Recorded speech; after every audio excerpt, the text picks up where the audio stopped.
Do you do anything with your kids on 4th of July to teach them American history? Well, it's the middle of summer and we usually don't start school until after the holiday, but usually we would just watch 1776. A musical? A very well-sourced musical, although it does take some liberties. But I get the sense you're looking for something a little more substantial. Got it in one. I got tapped to teach American history for the co-op next fall. I need resources. Well, I do have textbooks.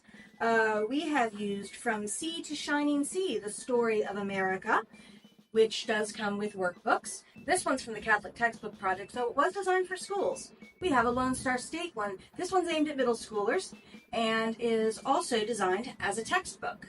That's great, but I know you're pretty big on living books.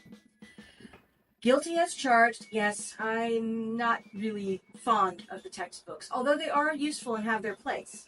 Yes, we have got lots of living books. So first, Your Life Belongs to You, a true story about the birth of the United States. This one is aimed at very young children and can be done a page or two at a time with beautiful illustrations, both color and black and white, and is designed at helping to, from a Montessori perspective, teach children about the founding of the United States, and not just the history, but the founding principles. Also for younger children, although not that much younger, this is definitely more like grade school kids who prefer graphic novels, the Nathan Hale's Hazardous Tales.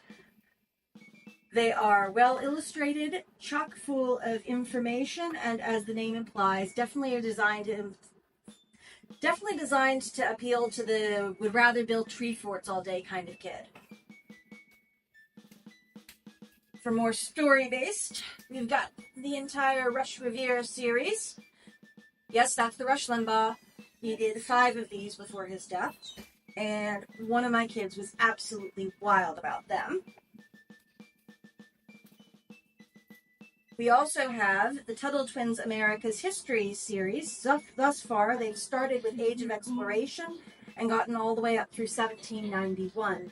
And these ones are also aimed at a kind of more story than classroom worksheet-oriented one, but it's definitely helping to get kids into the story of history. And we've got some smaller ones too. Stories from the battlefield, National Geographic, George versus George, the American Revolution seen from both sides, which I think is important. It's sometimes helpful to see our history not just from our own perspective, but seeing how it looks from the outside as well. And we've got this beautifully illustrated book called Lafayette and the American Revolution. Okay? Anything more suitable to older children? Yes, I do have ones for older kids as well. So this one, Puritan's Empire by Charles Coulomb, is a very different view.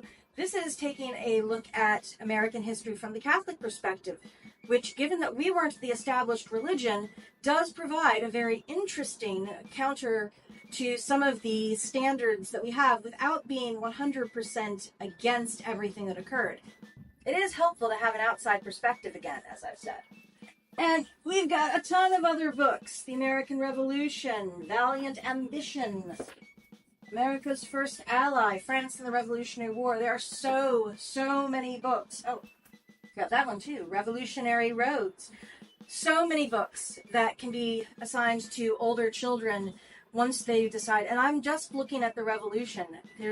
American history is a big topic, which is why I decided to stick with the 4th of July inspired ones. Cool. What if I lose my voice? Lost your voice, you say? Okay, that's when video day comes in. So I have got 2 different perspectives. One, a great course is American Ideals, Founding a Republic of Virtue. If you're aiming at looking at the founding documents and understanding the foundation of our country from a perspective of what are the ideals, the philosophical perspectives, this is a really good one. Again, good for your older students. This one, Masterworks of American Art, is looking at history through the lens of art. This would be more appropriate to a much wider range of students, although the younger ones tend to find lecture boring, but pretty pictures. And again, if you're looking at American history, sometimes looking at the paintings that were done at different eras give you an insight into the people painting them, and thus into what were the concerns of the time, the trends, how we were responding to things happening overseas versus things that were very local and particular. Good list so far. Any board games? Do I have board games? Yes. Yes, I have board games.